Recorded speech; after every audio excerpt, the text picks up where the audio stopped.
Hey guys, it's Josh here.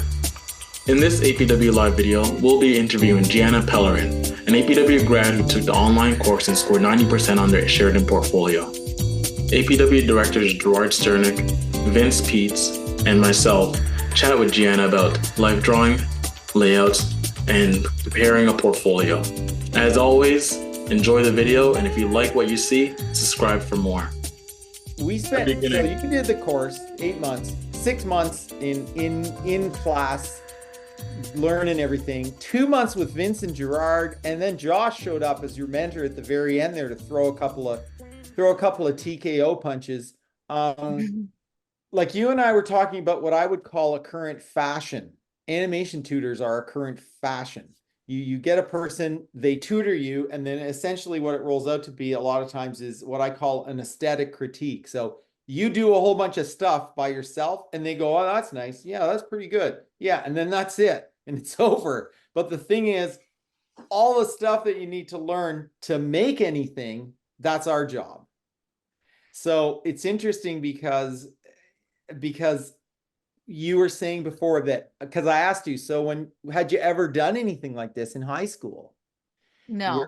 Yeah. No. But what I'm driving at though, Gianna, is you didn't, but what I'm driving at, which I find interesting is, and again, you know, when we started doing the online thing, we really had a moral crisis because and it was COVID that caused the catalyst for that. But Vince and I and Josh had been doing this in person for like 20 years before that. And so I have to admit, I didn't have a lot of faith in online anything. And so and I've seen quite the contrary in terms of the turnout. Like so many of our students scored 90s and over at Sheridan this year from the online program, not even from Josh's. Josh's hits it out of the park, but the online thing we were doing, wow. But it got me thinking when I was talking to you about how you were saying, yeah, there's nothing like this in high school. There's nothing like this in person. And then you learned it all online with us. And I think that's kind of cool, actually, because you're there in a rural setting. And I think that ultimately it really brought something to you that, and again, you can speak to this yourself. I mean, we talked about it before, but it brought something to you of a certain quality that we thought was only doable in person. And now we're not 100% confident that it's doable online. Witness us driving you crazy every week, pouring over. And me telling you to, I can go through the list of things I told you every week to do for homework. And anyway, but why don't we, but you know, Gianna, it does bring up that point though. And it's a very important point. And I think we want people to understand that Animation Portfolio Workshop is not a tutoring service. It's not something where you go and get tweaked. It's a massive undertaking where a person literally builds if it's like the difference between you go to the animation tutor and you bring in a fully functioning car that runs and they open the hood, they go, oh, that looks nice. Here, put a new spark plug over there. You come to us, you make a car. You build a whole car. You go, here's a wrench. What's that thing? It's a screwdriver. Okay. And you're going, I don't know how this works. And then all these people are working with you for 8 months. You build a whole car. And the upshot is, even if you didn't make a portfolio, even if you didn't apply to Sheridan, get a 90 and get in, you know how to do it and you know how to draw. And that's the difference. It's not, we don't have tutors, we have mentors. I was going to say mentions. We have that too, but we have mentors, which is precisely how you ended up landing with Josh after you were done with Vince and I.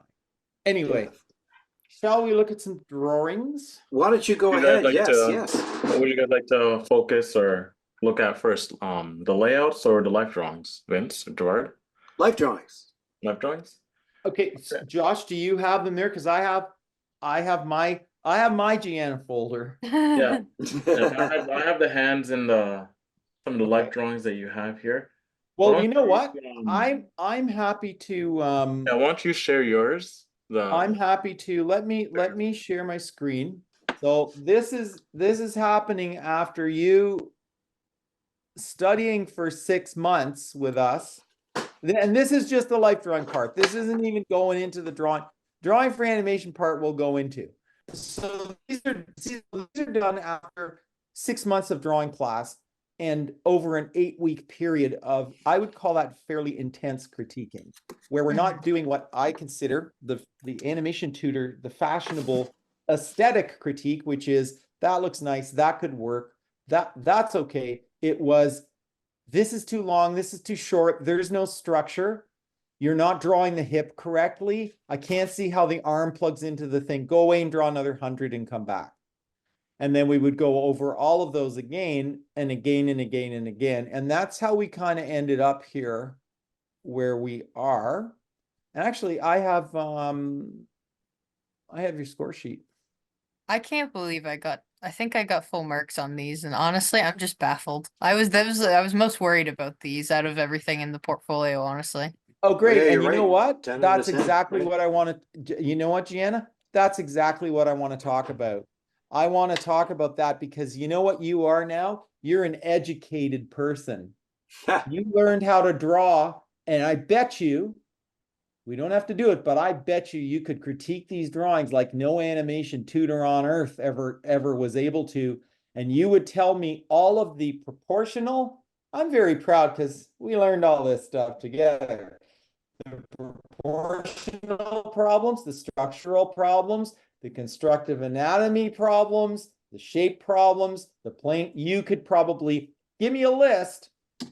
God, you might kick yourself out of Sheridan. But the thing is, you could do that yourself. Which is precisely why we taught you how to draw, so that you have your own eyes to see and you can judge for yourself. And anyway, Gianna, if you were to go hardcore on this another year, you'd be drawing like a different person, and then hardcore again and a different person. And that's the whole point of learning to draw, right? But anyway, it looks like they gave you a 10. They gave you 10 out of 10 on these. Gianna, you want to critique your own drawings for a minute and straighten us out? Well, if you had to change something, here's the 2 short ones. Yeah. Here's the 2 shorties. And we won't send this to Sheridan so they can revoke your thing. You can do it now yourself. Anything you change about these drawings?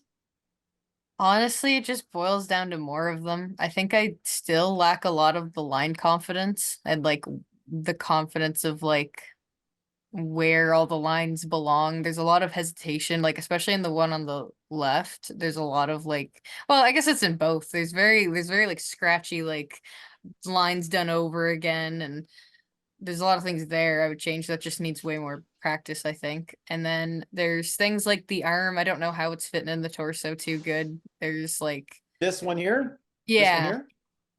Okay. Yeah, there's something iffing me about that one. You're critiquing the Sheridan portfolio panel when you do this. So knock yourself out, kid. You'll probably meet them next year. You'll be bumping into them in the hallway. Yeah.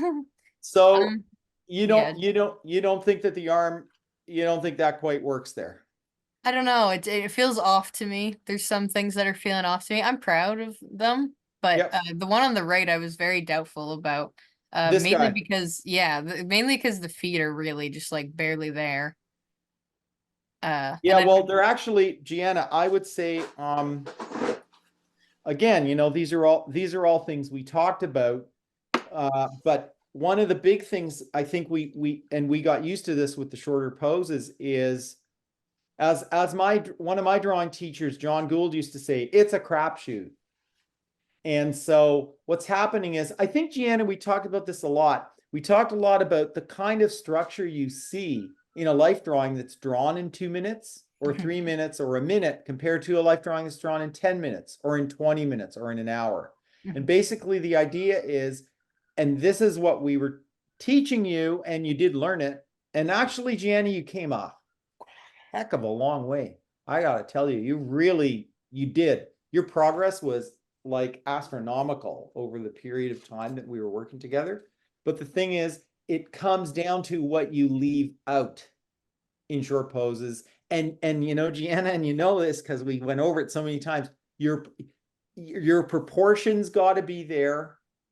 Your understanding of how to construct something, simplify, select, and construct with those basic kind of tools, graphic tools that we taught you, construction lines, being able to sight angles easily, being able to do all that. So it's second nature. That's what the workshop was about, which is why we drove you crazy to draw. And of course, high school drove you crazy to do projects on the geography of Siberia at the same time or something, or I don't know what happens when you mix baking soda with, I don't know, hydrochloric acid. So that kind of distracted you from me getting you to do the 5,000 drawings a week that I kept bothering you to do. But nonetheless, you did pull it off, and it was a good pull off. But I think that point, Gianna, was with the shorter poses we always discussed, the crapshoot, when you throw the dice in a 1 minute post, the key is gesture. And you worked on that steadily for 8 months, but all the structural analysis and any of the volumetric stuff we studied, the constructive anatomy we studied, all of that will work in a reductive way, which is, I think, what we were getting at here was you draw less, but you draw the right amount of less. You put the right stuff in the less. You don't draw the guy's fingernail, you draw the shape of the rib cage. You don't draw the guy's, you don't draw the kind of the bump below his elbow. You draw the shape of something, and you make sure that its articulations are smooth. And I honestly, Gianna, everything. And the other thing too is drawings have hiccups because humans make them. Unlike AI, which is, I think a sophisticated washing machine or something, like drawings aren't boring when people make them. And also, Gianna, I think too, I'm gonna be honest with you about you talking about scratching lines. I don't think that's a problem. I think that's an animation aesthetic that's a mistake currently. Life drawings, the word life is part of life drawing. Because a person searches, it doesn't mean that they can't draw. It means that they search. That's called searching. That's all. You had a short period of time to do it. And incidentally, I very much like that you didn't just draw those damn balls in the knees. But you actually started to stare them off and look at. Remember, I bugged the crap out of everybody about drawing little balls in the knees. You actually started to take it to heart a bit. And that's a fast drawing. So no, I don't really see that as being a problem at all. Any person who really knows how to draw never has problems with these things. Any person who's hung up on the style of drawing, they have problems with everything. I have a question. The reclining drawing, how much time was that? Where they're on the floor there. I believe that would have been about I want to say 3 or 4 minutes. Yeah. Nice in proportion. So happy, Gianna, with the predominant shape. Yep. You took all the stuff that we learned, that when it starts coming out, it really works. Dropping lines between things, seeing a predominant shape, right? There you ghosted. There's the ghost line there for the shape there. You right? You did this. It's kind of like a large kind of I don't know what that shape is. I failed geometry class. I can draw geometry in my sleep now. Dropped it in grade 12. It was just a bunch of words. Now I can draw them all like Einstein. But you got that. You did it. You blocked everything in nicely. And also, Gianni, the other thing we talked about a lot was not wasting your interior contours. Remember that? Stop drawing the zebras. If you're going to draw a line, make it a plane change. Show the change between something, the front, the side, the back, the top, the bottom. You did it. So you did very well, actually. I was very, very happy with what you did. Now, if you had to critique these two for me, what would you change? For the one on the right, the legs really bug me. I think the thighs are too long. Like, I feel like they're way too long in proportion. This is out of proportion for sure. Both from the knee down is out of proportion. If you cover it over, Gianna, with your hand and you look at the rest of it, it's pretty much in proportion. When you take your hand away from below the knee, it's out of proportion. Yeah. But then Gianna, of course, the other thing you're doing, which made me so happy, was, you're finally starting to draw constructive anatomy. You actually see the underpinning of you've constructed volumetric shapes and locked them together to articulate. And so that when you step down between one shape to another, like from the pelvis to the rib cage in here, you've got that constructed very well. You've got the shoulder, you've built the shoulder girdle off the rib cage. And we never even talked about a shoulder girdle. And we never talked about a single anatomical name, because you don't need them when you're learning constructive anatomy. You learn all that first, which is basic drawing language. And then you can look in a book and study all the words and learn all that stuff, your origins and insertions. But this worked out very nicely. Very, very nicely. And you put a skull in there. You put a skull, you drew the plane changes, and it came out nicely. And actually, Gianna, this has a tremendous gesture that's stuck through the entire drawing. Thank you. That worked out pretty good. Yeah. If you had to critique this, where would you go in this one? I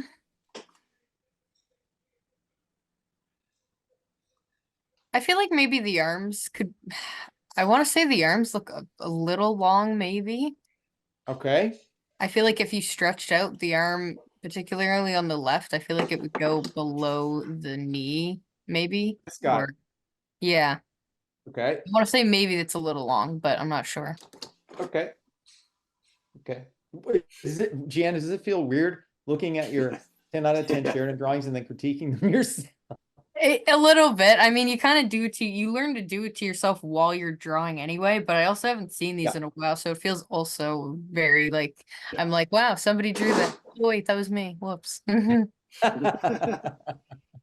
Yeah. I get that. I understand that. I'm pretty happy with it. Maybe a bit more stronger. Well, I don't know. I could have done more with straight versus curve, specifically on the right arm. I feel like it gets kind of muddled by the shoulder. Could have been a bit more decisive with that. And a So couple of basically mechanical stuff. Yeah. It's always mechanics, Gianna? Mhm. It's always mechanics. It's mechanics with us too. It's mechanics with everybody. It keeps being mechanics, but that's the fun. You keep getting a new you keep getting, you go to the pharmacy and you see the thing, and the pharmacist gets a stamp every year from the Ontario College of Pharmacists. Well, what we get is mechanic stamps every year, like, oh, I fixed that. And then now there's a new problem. Okay, well, you better you want to get your stamp for next year, you got to fix that problem. So welcome to the I got to fix the mechanics club. You guys got anything to say about these life drawings that's of interest?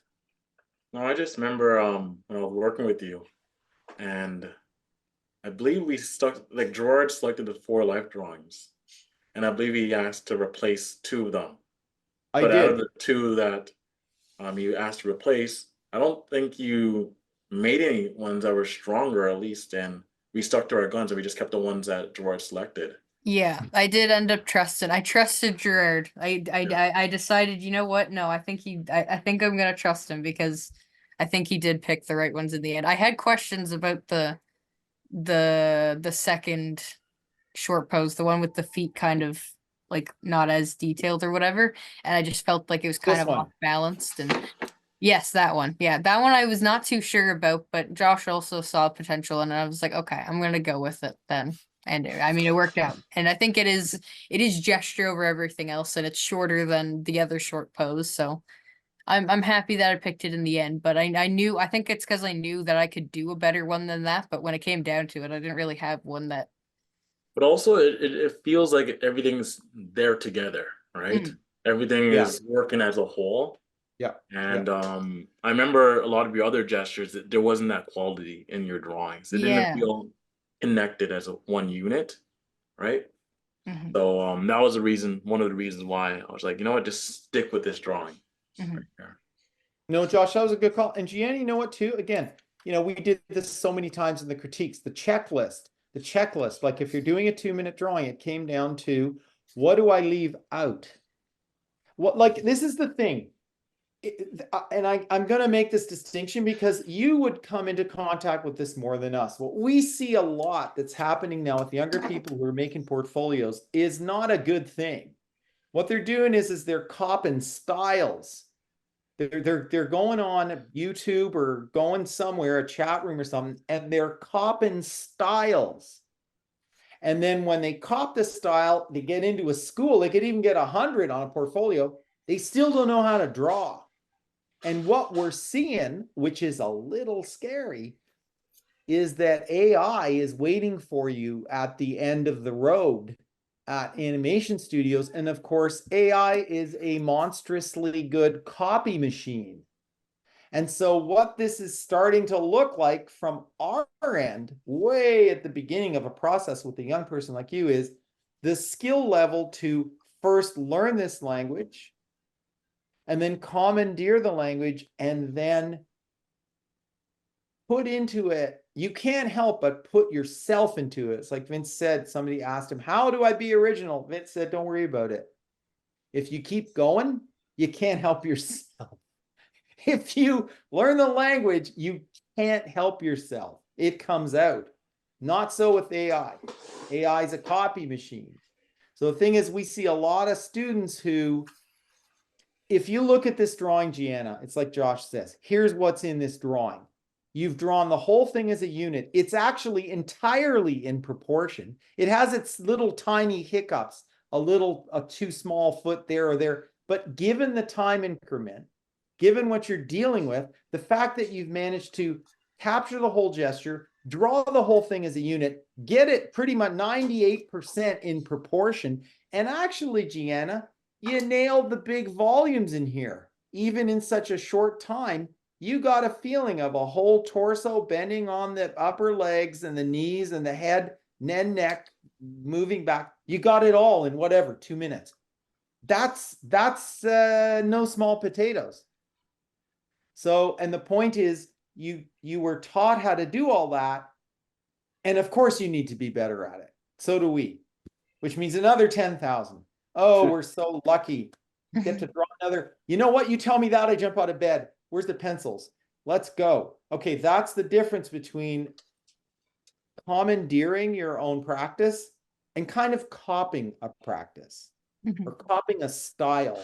And again, we're starting to talk about this much more in the workshop because AI is in the system. AI is in the studios. AI is a big fat washing machine that can copy the crap out of things in milliseconds compared to a human being. So what do we have that it doesn't have? We're human beings, which means if we have a language like drawing, we can't help but come out when we make that, which means it's the creative part has a vehicle for delivering your personality. And I think that's why I think, Gianna, you don't need to worry about copying a line style. What you need to concentrate on is, do I get done in these what I want to get done? And in these, you did. So it's not that easy to draw this in 2 minutes. That's true. And Gianna, and to know what you're doing. You know what you're doing. That's a big, it's a big plus, right? I did tell you to replace 2 of these, and I have them, but I won't bring them out because who needs to see them? But I think it also brings up an interesting topic, Gianna, that we can quickly touch on before we move on to something else. And that is the difficulty of going to high school and making portfolios at the same time. Every year that we teach people your age in your position, they're going cuckoo, completely nuts, because it just so happens that high school, bless its heart, bless its thorny old heart, happens to drop all the A-bombs on people in the exact period that the portfolios are due, January and February, exams, end of term. I'm going nuts. And you had some of that happening when we were doing this, right? No, when I did my first portfolio last year, but I was working full time this year. Oh, okay. Okay. Tell us a little bit about the first portfolio. What was that like? I'll be honest, in my last year of grade 12, I took a lot of really easy classes because I knew I wanted to I knew I would be working on my portfolio, and I knew I was going to go in animation, so I wasn't taking a lot of like, I wasn't taking like advanced anything, or like, I just took what I needed to graduate pretty much. And I don't recommend that for everybody. I think it's good to have a backup plan if, you know, you take art more seriously and you find out, hey, maybe I want this as more of a hobby. That happens because animation school is a lot and it's not for everybody. And I think APW is a really great way to find out if you do want to do it as something more serious compared to a hobby. So I don't recommend taking BS classes your whole last year and, you know, not having a backup plan. Wouldn't recommend it. But I was very confident. I wanted to get into Sheridan since grade 7, and I've been drawing pretty steady since then. So I knew pretty sure like I'm gonna go full throttle anyway. A lot of my less intense classes, I snuck a lot of work in during those classes, and my teachers were very nice and kind of accepted that I wasn't going to be doing the work they were telling me to do some days. So to finish my portfolio in February. So I tanked some grades. There's some sacrifices that were made, some social sacrifices, some grade sacrifices to get the work done on time. But it's doable without those sacrifices. But yeah, no, it's definitely, you have to do some balancing for sure. And for people, Gianna, so you touched on one other thing. So for people, because we also have a lot of people who are working. So you did both. You did it while you're in school and while you're working. You want to talk a little bit about what that was like. Now, mind you, in the working part, you were working with us, and we were giving you like it was draw another 1,000 and come back next week kind of thing. So do you want to talk a little bit about the difference between the high school experience of making your portfolio and then doing this with us and working at the same time? Yeah, so doing it in high school was a lot of there's a lot of really great free online resources for sure. And that's kind of how I mean, that's pretty much how I got as far as I have. I've never had any like formal arts training before APW at all. And not to say I was an excellent artist before, but I had some decent foundations, and I learned a lot of what I know from these free online resources. And but definitely you can tell there's such a difference from getting it like a course where you're held accountable, you have all this homework you're gonna do, and I'm not the best at holding myself accountable, or I wasn't anyway, balancing school with, you know, this rigorous arts training I wanted to have to get into Sheridan, you know.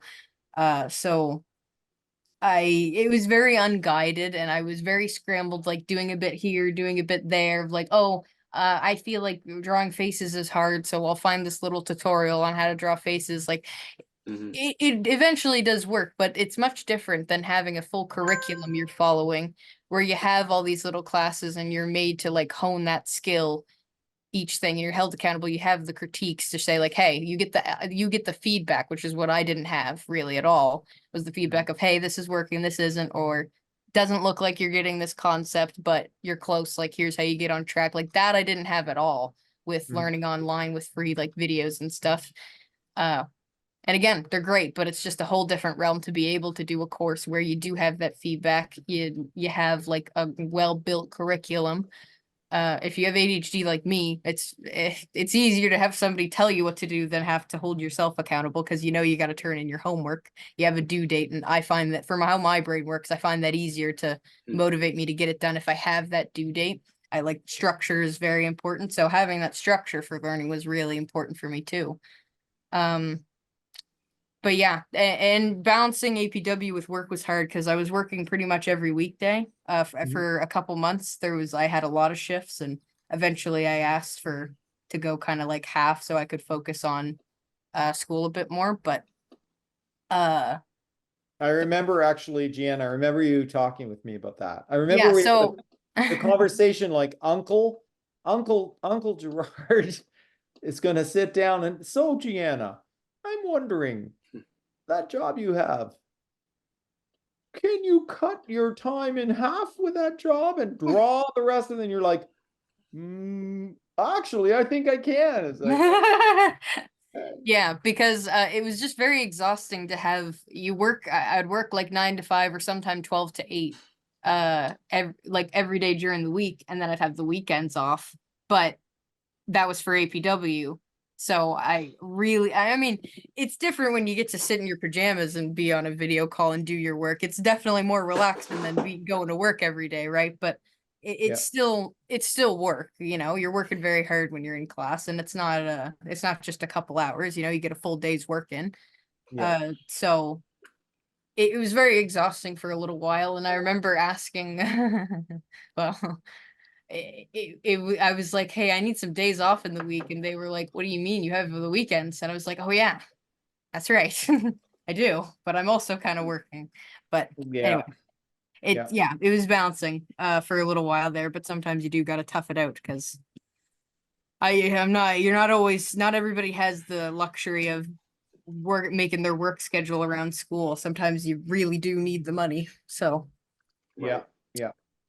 Well, I'll tell you one thing, Gianna. I really, for my part, as a person who worked very closely with you through all of these steps, at least in the life drawing part, the observational drawing part, you really turn some big corners. Like, the course is extensive and you're doing it and you're draw. But in that 2-month critique period where it's like, we open the hood of the car and take the entire engine apart. We don't just say it looks kind of nice. Yeah, that's the right style. It's that leg is too short. You can't draw in proportion. Go and draw for another couple of days and practice this single thing. Then come back to me. You really turned a bunch of corners very fast. And I did notice it because I was looking at your drawings. You know, Vince and I were both looking at your drawings every single week when you were turning in all those drawings, and there were very clear benchmarks I noticed where you were listening to me, and I knew that because I say this doesn't work, and it's very specific. You know, you can't fit the rib cage onto the pelvis because you're not doing this. You're drawing too much, or you know, if we were talking about conversation, you're just talking too much randomly. You got to tighten it up and just get to the point. And I saw you make those very clear, like from week to week. It was quite interesting to watch. There'd be a huge leap, and then you'd be on another level very quickly. And I think that had a lot to do with just pounding away at the classes previously in the 6 month, and then having to learn the practices of all the various kind of approaches that we that we were teaching you. So very good though, Gianna. It's fantastic. You did a fantastic job. So you know what, I'll share screen right now, because as I was looking at your drawings, a couple of things jumped out at me. You, of course, actually, Vince, you just remind me of something else. But Gianna, we made a Seneca portfolio. Did you get in there? Yep. Oh, okay. I didn't even know that. There you go. I remember choosing the drawings for the Seneca deadline. Yeah. Okay. Yeah, no, I got into that one. I Okay. actually never found out what my score was for that. I never knew how to find it, and they didn't send me it directly, so I just never found out how I scored. All I know is that I got in, so it was good enough, I guess. Yeah, congratulations. You got the pick of 2, so that's nice. Okay. And is Seneca Animation known for giving like any kind of feedback or response? Like, you had a great portfolio, you had an okay portfolio, your portfolio wasn't any good, or anything like that? I think they give scores, or they at least tell. I think it's about the same as Sheridan. I think it's mostly just a score from what I've heard from other people. Right. But again, I didn't get my score sheet, so don't quote me on that. Okay. Yeah, you can ask them directly for the score sheet, and then they'll email it to you, or they'll just tell you how you've done. But if you don't ask, then you just pretty much get a yay or a nay. Okay. Okay, so two yays are worth something. Well, that's good. You'll recognize this one. 2 yays are better than 1 yay. Oh, that's a nice drawing. So this, I remember this one because I think this was first week of January. Around there, yep. Around there, yes, around there. Yeah. Because at that point, it was planning toward late January when this thing would have been due, And what's interesting to me about this is that, of course, since it's due first, you were focusing on it, as you should do. Okay, great. So I remember you had drawings of this room. Is this the room that we're looking at behind you? Yes, it is. Okay, so yeah. A slightly messier version, I would say, but Like, how long did this one take when you were putting this one together in your sketchbook? I want to guess around an hour to an hour and a half. Probably around an hour, Okay. I would say. And your process, of course, I can tell because I can see the coil of the spine of the sketchbook was to probably sit there and draw, like sketch with your sketchbook, or maybe you had it attached to a drawing board or something. But nevertheless, you were looking and drawing. Mm-hmm. Okay. The reason that I thought this was interesting to show was that it was kind of cool the way that worked out, because your first exposure to all this stuff, at least within the context of the workshop, was doing all those exercises of boxes and geometric forms, and then drawing interior 2-point perspective simple rooms and placing things inside the rooms, and just getting comfortable with that, and then after that, of course, you could sit down and do this, and like, it's very clear that your conceptualizing of the bed as a big box. This desk here is very, there's a box there, and then another extended box there. This desk, although there's loads of stuff on it, and there's a nice drawing board in front of it, which is awesome. It's boxy, so you're clearly using your structures as, rectangular boxes within. I've always loved this part here, this little sort of slopey part on the roof / wall. That's kind of cool, and it also functions really kind of nicely as a shape. Yeah, to make your composition kind of interesting. But okay, so this was a chance for you to just sit, draw your room. It took you an hour, maybe an hour or more than an hour. When you applied last year, were you doing drawings such as this, like do some trial drawings before you made your portfolio and then submit your portfolio? I had a lot of. I was very scatterbrained without. So I would do. So I only applied to Sheridan last year. I didn't apply to Seneca. So I remember specifically the outdoor layout. I went through multiple different ideas, but I didn't have as many explorations of the same idea as much as I did this year. I would do like maybe 1 or 2 to get to the final idea last year. But this year I went through like probably I would say like 3 or 4, maybe 5 different drawings to get to one layout. This one actually this one worked out pretty good, where I only had to do, I think, just the 2. I had the rough one and then the cleaner one. But because I spent so much time on both the sketches, I felt pretty confident about it. But for the Sheridan ones, where it's more you're creating a space out of imagination, that had less passes, or that would have more passes rather, because you're designing a space. Whereas instead of just representing a space, which was with this one. Right. Okay, well, that to me, that makes a whole lot of sense. So that was that drawing right here.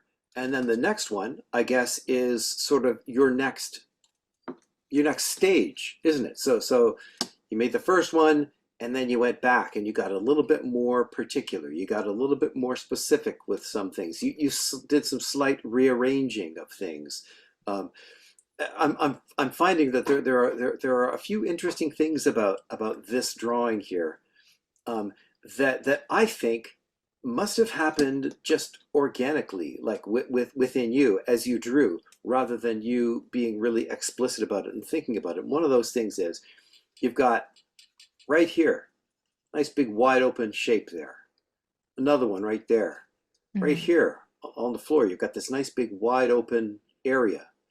And then you've got an area around here of great density. Like right there, it's hugely dense. There's a lot of stuff going on there. Yeah, And I then you've really like. also, Oh, sorry. no, please go ahead. Yeah. I really like I picked this corner specifically, A, because it's the most interesting in terms of like this is the desk, this is where all the things happen. So it's a good angle that way. But it's also I noticed that like it is the most visually appealing because it has all that detail. And honestly, if I went back to this, I'd probably take out just a little bit of detail to the stuff directly to the right on the wardrobe. I would take out just the teeniest bit to make it more contrasted for like there's a lot of stuff here in the desk, and it shows like the messiness of it, of like a lot of stuff gets done there, or like there's a lot of like living happening in that area, I guess. But yeah, no, Right. it's definitely the most visually appealing. You have a bunch of different shapes. There's a lot of like squares happening, and I really liked that angle because there was a couple different angles of more up high or more like from below, but like Yeah. this way gave a lot of, you had area at the top to breathe, area at the bottom to breathe. The chairs tucked in a bit more, so you Yeah. really have that open space on the floor.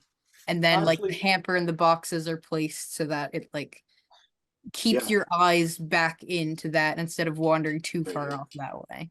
Got you. it's interesting too, Vince. The first drawing you showed, the difference again, Gianna, it goes back to this thing of not copying styles. What this is, when you look at these stages, which is pleases me to no end, is your extended gesture, working it into contour and structure, and then modeling. So even between the first and this drawing, you see the gesture is still there. You're just extending it further, clarifying some of the shapes, but it's still there, which is not the case. Like we did a portfolio review thing recently online, and what was interesting was, and my area isn't layout, but composition, no problem. A design's a design. And the thing that we found the most was the lack of gesture in all the layouts.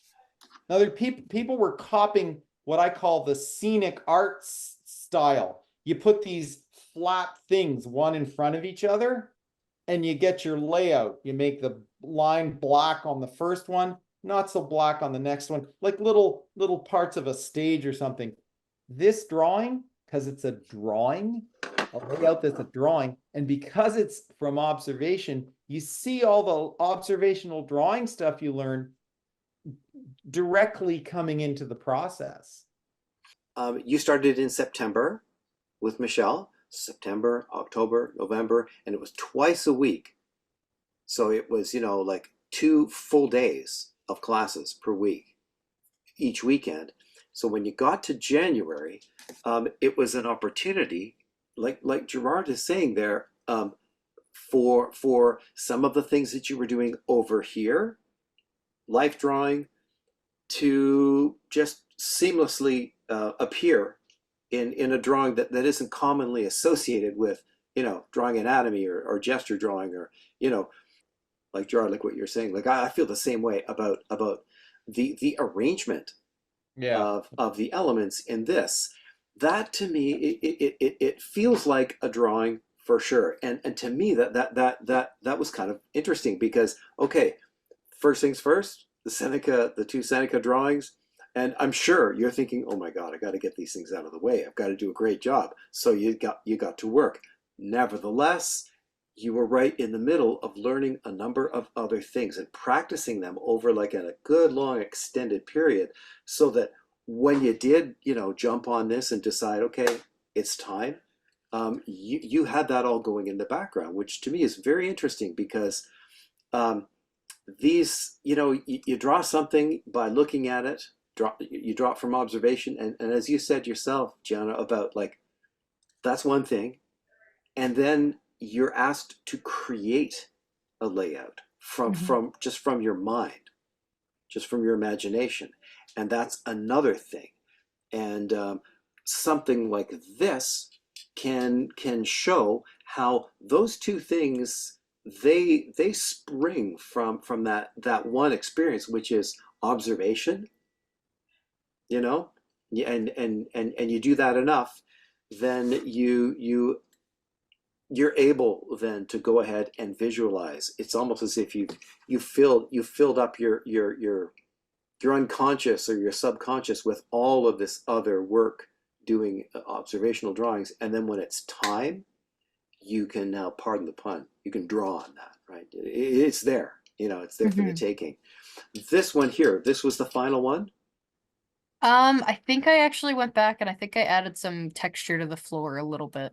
Okay, right. So I don't think this was the final, but this was like very close. Right. But Vince, this is interesting too. When we were looking at these other layouts, Gianna, we were trying to talk to these people because they didn't get this.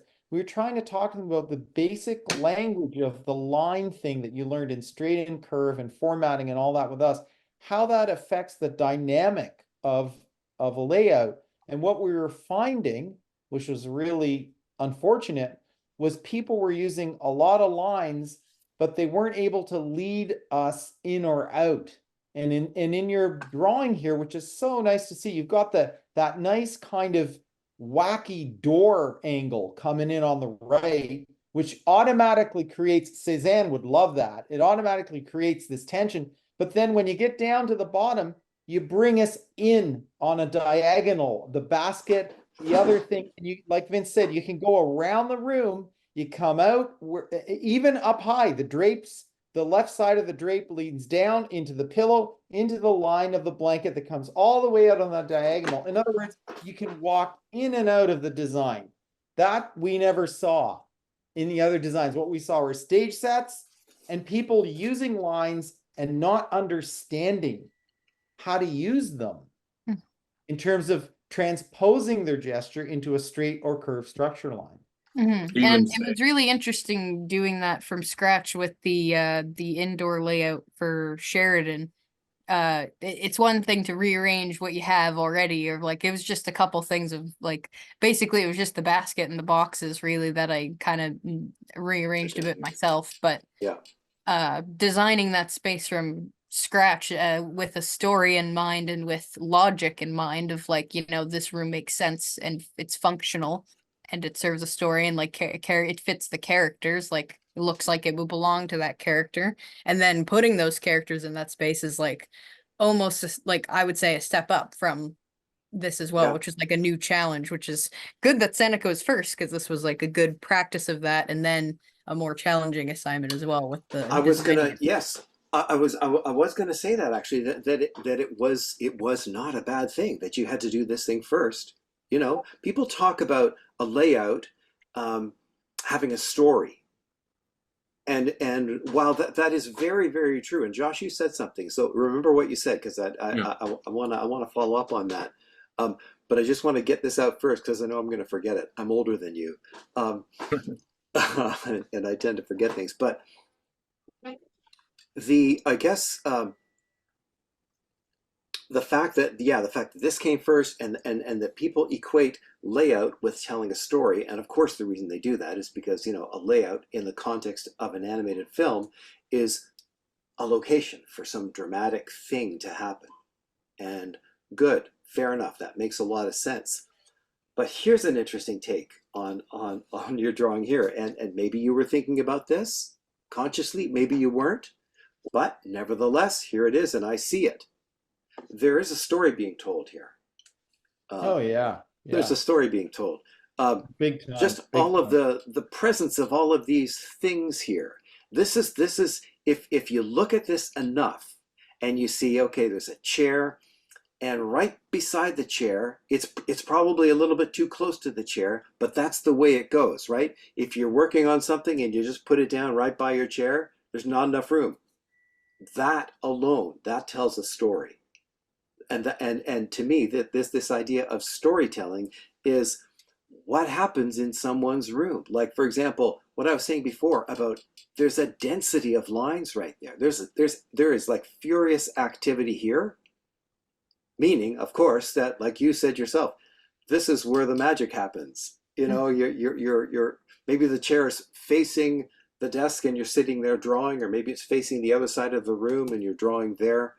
But the telling of the story is the actual placement of the things, and actually it's the telling of the story is the unity of those things with, that's kind of built through a gesture, through a, there's a feeling of, well, over here there's all kinds of stuff going on, and over here not so much. This is where I walk in and I walk out. And up here, obviously, there's nothing going on up here, but it's a useful shape. It's a beautiful and useful shape in that it provides a nice calm. It's wide open and empty, and this idea of telling a story, it actually takes on the form of little forms. You know what I mean? So that it's not as if, well, once upon a time there was Gianna.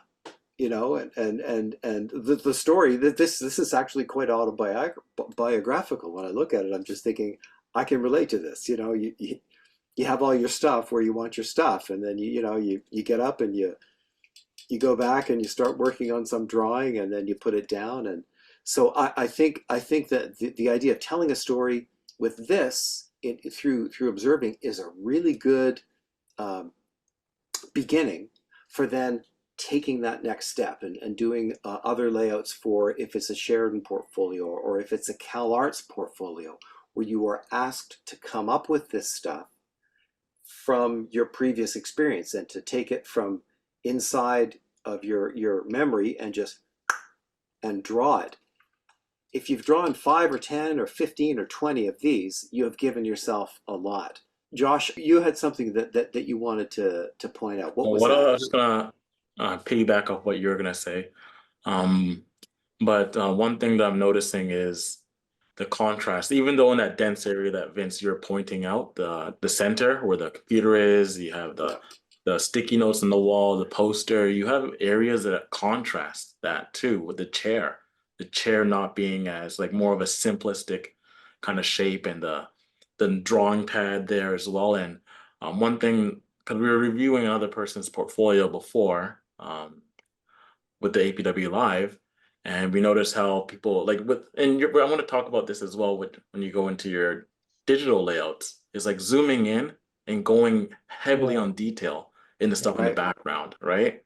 And I think with the fact that you're doing this traditionally, although it's very dense in lines, it doesn't feel like you're actually just trying to zoom into. Actually, you did not zoom into the little pictures there. You just left them blank. You suggested what's happening there, the idea, right? And I think that's great. I remember with your indoor perspective drawing for Sheridan, because you switched over to digital.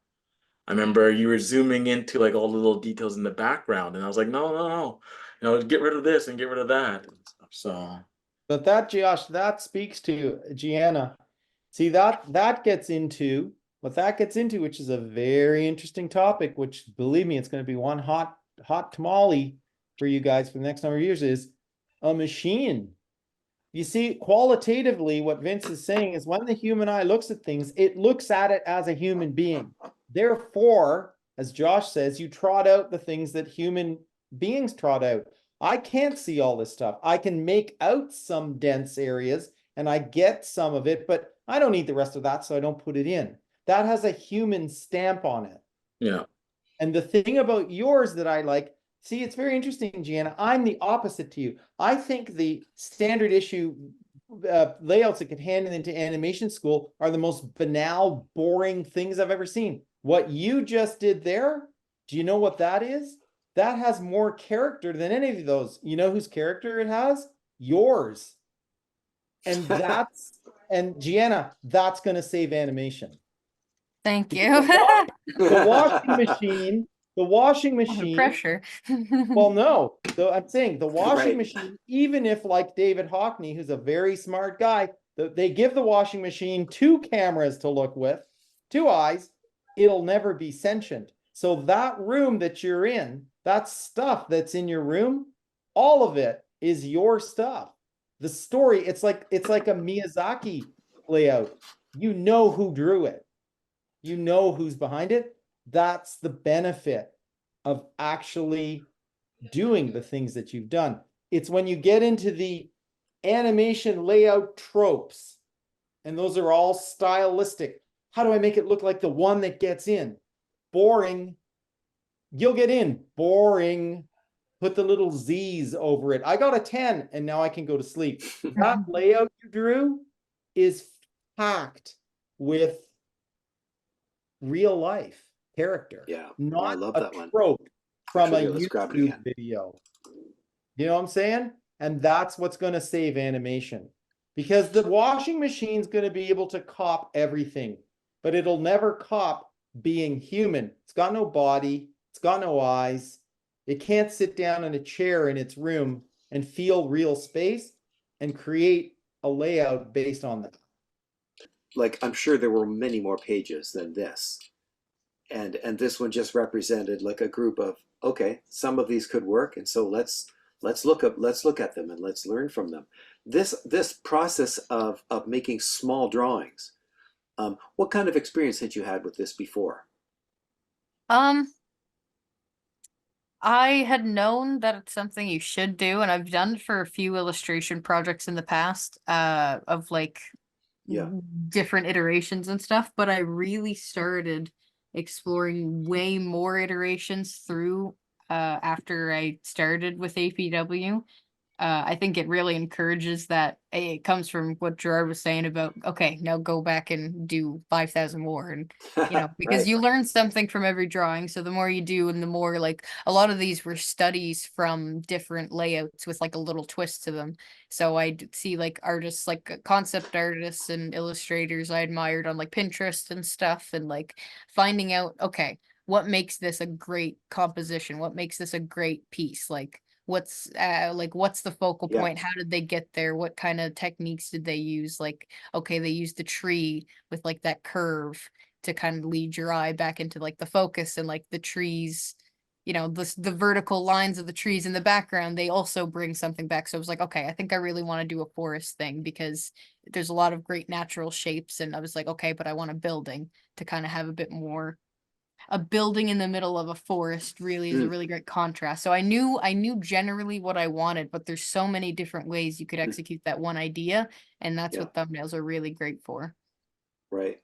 Right. And I can see how what you're doing here is you're taking similar elements and you're playing around with them. You've got a forest, you've got figures, you've got a house, and then you're moving them around. And this approach, I guess what is kind of arising here out of looking at the figure drawings, and then looking at these drawings and the layout the layout sketches for the Seneca portfolio, is some kind of a very real connection between looking at something and making an observational drawing of it, and then a few other stages or steps away from that, like then you taking a similar approach, only instead of looking at a thing, looking at a painting or an illustration or something like that, and similarly trying to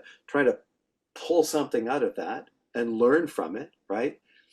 And then the next stage after that is you just simply applying that to your own imagination, to be feeling pretty comfortable and pretty good about what you're doing. Like, so in other words, you're not just throwing a dart against a wall and hoping it hits the center.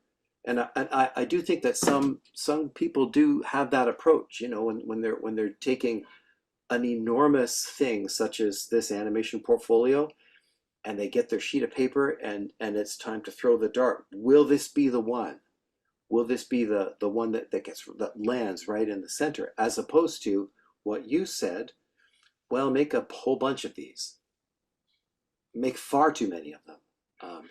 And then through this process, begin to understand, drawing this over and over again, you begin to understand that you're working with this format, aren't you? Yeah, your composition is fully dependent on this format, because you've drawn it so many times.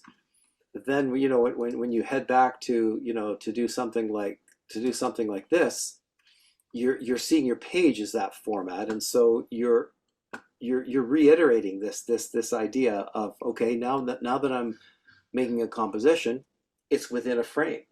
And so what's the difference between if it's a frame in on your sketchbook to, video or film, storyboard? Same thing. It's within a frame. So those insights that you gain are transferable onto so many different projects, right? Like were you able to take some of this knowledge and then just like, because you did the storyboards quite a bit after this, didn't you? Oh yeah, definitely. Yeah. I mean, planning out a layout is remarkably similar to a storyboard, at least through where you have to include a character in the Sheridan one anyway. It's Yeah, remarkably similar to the early stages of planning a storyboard too. You're thinking of like, I mean, obviously it's always going to be a wide shot, but um yeah, yeah, no, there's so many things that overlap and go with it that almost every drawing you're going to do has the core fundamentals of gesture for sure. And like that process that you would use in building up a figure drawing is almost exactly the same as building up, or the same process that I really used for the layouts, or like even the character rotation was very like figure drawing-esque, of where you build out the shapes and you have the structure, but like gesture comes first. And yeah, definitely. Where you were sitting down when you did this, right? Not standing? Oh, so I actually drew from, well, I used kind of a mix of drawing through photo and drawing through life, because different elements I wanted, different like, so I did a sketch. I think I did the initial sketch, like I just pulled this chair back to the corner to draw it without the chair, and then I used a photo with where the chair and where the laundry basket was. So I kind of combined a bit. So yes, all the drawing was done sitting down. Okay. But there's a bit of combination of observation from photo and real life. Yep. well, I have a feeling that what here, let me stop the share here, that Don't clean your once you desk get going, anymore. All I can I'm say. sorry. Don't clean your desk anymore next time you draw. Okay. Oh, that's the moral of the story. Well, actually, yeah, I think I've learned that one like way too well. I have no idea where my phone is right now, actually. But once things start up in September, and you're all, you've got a good place, you've got your room is all set, you're ready to go, you got all your equipment. I have a feeling that that project will start. First year, there's a lot to do, and I'm sure you've talked to other people and you have a pretty good idea of what to expect. And all of that is great, and you'll have a great time. Um, it always occurs to me, looking at all the process work from that goes into the final portfolio pieces. Always, always, always, I think to myself, that's where the gold is. You know what I mean? Because that's probably what you're going to do more of. Oh, for sure. Yeah, than all those finished drawings, right? So maybe you have some a storyboard class where, okay, this week, we're here, here's our location, here's our two characters, here's how many frames, and here's what has to happen in the storyboard. It's good to feel, as you said, you could transfer insight and ability from one area onto another area, and then feel good about not being lost. You're fairly self-sufficient, which I think is it's invaluable, don't you? Like as an artist, to be able to know how to work with something, and then so that you can just quietly get to work. I know that it can be a challenge in animation school to get time from a teacher. That can be a challenge. Um, yeah, so the more you're able to just get an assignment, understand it, and then dive into it with a process that you've been developing.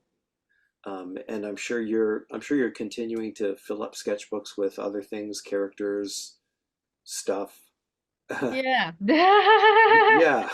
I've taken a bit of a hiatus just because work, but so I feel like I'm gonna be a little rusty coming back. But no, I do hear, and I've been indulging in some more personal stuff. But I need to get back into doing Yeah. more studies and studying artists Is and that stuff. Bob? Is that Bob Ross on your wall back there? Is that Bob Ross? That's Bob That is Ross. Bob Ross. Okay. All right. Okay. Oh, look at that. Awesome. Yeah. Happy little accidents. That's my motto. Paint a magic tree. He's gonna use the magic white. Yeah. I love Bob Ross. His ethos for art is just incredible. Whenever I stress too much, I just got to keep thinking of him. Yeah. I think Bob Ross, sorry, we're digressing slightly. He was in the he was a Marine, wasn't he? No, really? So you He can was, see yeah. why the guy grew a fro and started painting with magic white. Like after that, you're like, I gotta chill out. Give me Yeah. the magic. That's all. Oh I my need. God! All I can think about is those poor artists from 1918 who got stuck out on a field to actually paint. Oh, yeah. Wow. And to think of Bob Ross, Mr. Good Vibes, Mr. Good Vibrations, in the form of little brushes and little washes and like you're saying, little trees. I And don't the know. That's fan two brush. different worlds right there, man. That's crazy. The fan brush with white. Yeah. That's the winner right there. Happy clouds. Vince, show us something else. Yeah. Let's see. What else do we got here? We've got. If I can find a Bob Ross painting, I'll stick it in somewhere. So here's an interesting this drawing right here. Oh, do you have the painted version of this? I Oh, like that's nice. I like how Now the that's final a one nice turned. drawing. Okay, I'll grab that for Wow. sure. What gets me about this one is what platform did you use? So I actually did multiple sketches of this room, traditionally first, and then I took it into Procreate on my iPad Okay. to do Yep. a digital sketch of it. And from Yep. there, it was a lot of like moving stuff around. And then I did a painting out of it. Okay, and this is an approach that hardly anybody uses except for the preliminary stage, isn't it? Because like shortly after this kind of an approach, um, people will generally arrive at positions for things and sizes and proportions of things and feel pretty good about it and then move on to the next stage. Well, this caught my eye because there's so much life in this drawing. It's sort of like the drawing of your room. This is you're scribbling, you're drawing, you're figuring stuff out as you go, and with I guess the added benefit of being able to grab a layer and scooch it over, make it a little bit bigger, get rid of something that didn't work. So the platform just kind of speeds up the same creative process, just makes it kind of go ahead a little bit more easily and quickly. So what got me about that was that you were calling the shots. And the reason I say that is because, we see a lot of digital art, a lot because, well, that's actually part of the portfolio for a number of schools to show digital work. And sometimes you get the idea that the dynamic was reversed, that the platform was sort of calling the shots, and the artist just sort of second place or secondary somehow. When I looked at this, I thought, okay, this looks like a Gianna drawing. I get what's going on here. Like and you're figuring stuff out. Okay, fair enough. You're working with the drawing, and so the things that make it easier and quicker and better, you're using those too. So maybe there's several levels here, 2 or 3 levels or layers. There was a few layers. I think this is probably a view of one of them, but this is like the amalgamation of different layers. Yeah. Okay. Well, I think Vince, it speaks to that thing again of if you're not driving the bus, then what happens is with any digital platform, it ends up creating what I would call graphic tropes. It ends up because you give over to style instead of content, because you don't have anything that you don't have an agenda you're pushing. You're waiting for that to shape your agenda. You end up getting the same images over and over. Whereas with something like this, like Gianna, that teddy bear is about as slouching on that couch as you could slouch. Like stuff like that, you gotta know what you're doing. You gotta get that thing like this. Oh yeah, like it's just right? That's No, you, the teddy bear went out drinking, yeah, he's done. at a pub, and it's like, don't even talk to me. He's I'm done. out. He's done, But no, I agree with Vince. It's if you drive it from the if you're driving it yourself, the image has a vitality and you know what it has? It has real character. Yours. Yeah. Doesn't matter if the lines and all these concepts about clean and those are just industrial concepts for a pipeline. They don't have to do with drawing. Drawing, there's no clean or dirty in drawing. There isn't such a thing. There's confusion or lack of clarity, but those are different things. Alberto Giacometti, believe me, was very clear on what he was doing. He does not clean lines up when he draws. So, Gianna, it's a fair point, right? Especially given the overwhelming climate of digital images especially in the animation field. So, God, we're geeks. Look at us. We're geeks. Well, I can. Okay. You know what? I'm gonna go. I'm gonna go, and I am going to here. You know what? I'll stop my share. You guys talk amongst yourself, and Gianna, you're wondering about like the finished one, the finished painting.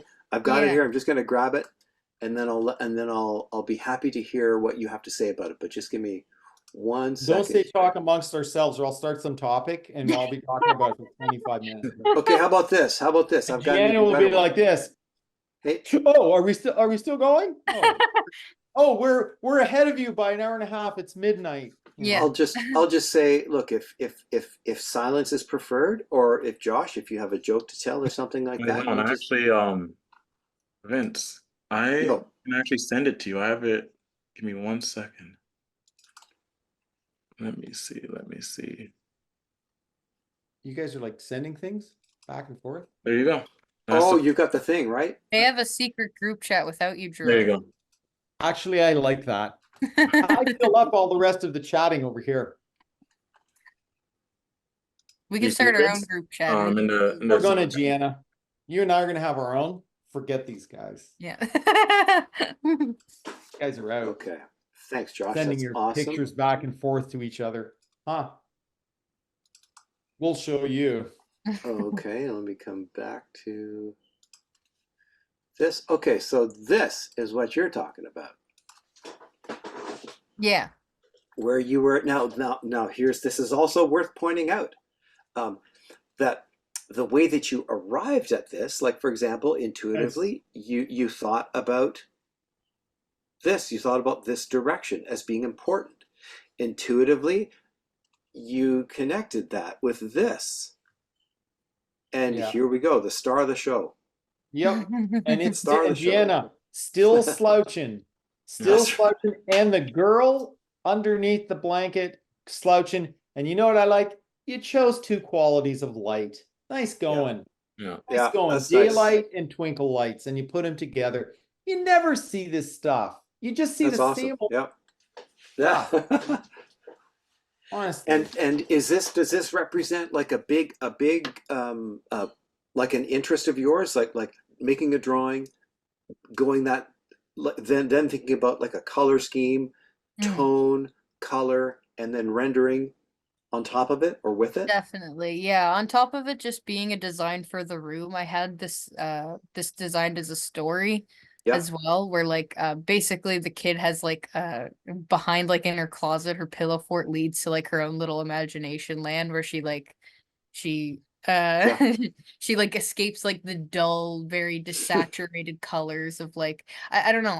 I'm very intrigued by the idea of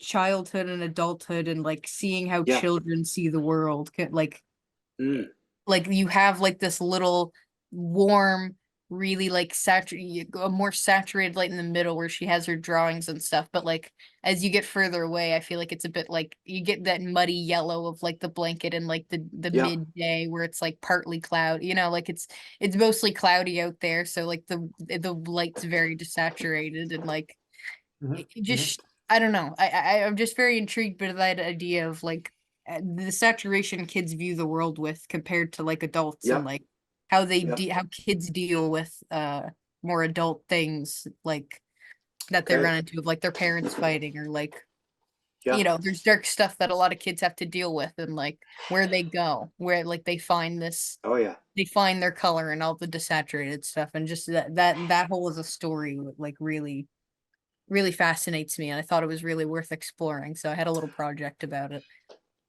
This to me, this is again, like that first drawing that you made. To me, it appeared to me quite kind of autobiographical in the sense of here's my experience of sitting and looking. There's a chair, there's a pile of books, there's this, there's a weird little thing on the carpet, and then here is a kind of an extension of that. Only you've used this idea of gesture drawing of a location, and you've gone further with it. So now it's functioning like a ground, like the base camp, and then on top of that you're deciding, well, okay, I'm going to make this stuff up. I'm going to decide on the colors. I'm going to place those colors where it really suits, either explicitly in your thinking, or you just went ahead and did it, and later on that became apparent to you afterwards. Maybe this is the way that you'll deal with animation school. Do you know what I mean? Like, honestly, like, you get these assignments, and then you pass them through the filters of all of these things that you've built up, so that you can now come up with things that are your own, and good on you for that, because this is what it's going to do. A couple of things. One is, every time you do this, you'll probably start to notice certain areas that you like to cover. For example, in subject matter, you mentioned, the life of a child versus the life of an adult, and innocence versus the opposite of innocence. But you also will be making use of and expanding on what Gerard was saying, which is your language of drawing. And as that continues to grow, you're going to be able to combine, your observation of life, of things, of rooms, of people, with illustrations. So Vince, well done. Not to geek out, but I will, on mechanics, but I will.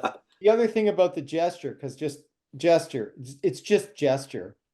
Gianna, Yeah. again, until you get it, you haven't got it. And so once you get it, you know that you can't see gesture, but it shapes absolutely everything. And so I point to very simply this: you learn the difference between the qualitative gesture of lines, types of lines. We taught you about that. You can translate that into graphic symbols, and they have their own energy, and they perform certain tasks in a format. All that we study with you.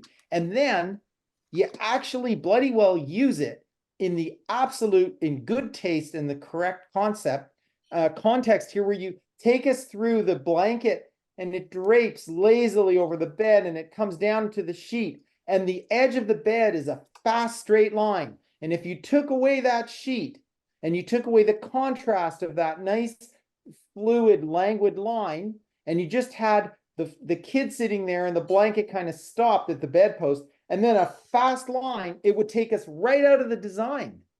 But what you do is, and this is a felt thing, Gianna, forget the AI washing machines. The only thing they're feeling is, don't pull my plug out.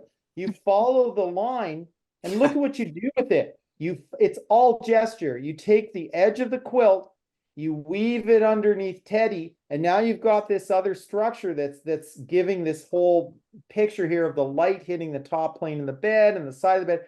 And the bed itself is all straight lines that are fast, and they're all diagonals taking us out. And you very unself-consciously, and this is the beauty of not using crappy layout tropes from YouTube, you just drape the sheet down and it stops that fast line.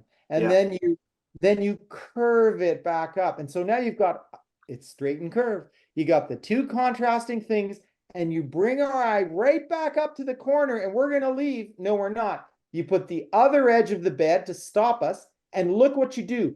The pillows go back around. We have a little look at the thing in the window, the little apple. The pillows go right back around to lead us to the teddy bear. All gesture. And just to drive the point home, which I love, you stick a little stuffed animal out of the bottom of the bed to stop it, just in case we're going to end up going out by mistake.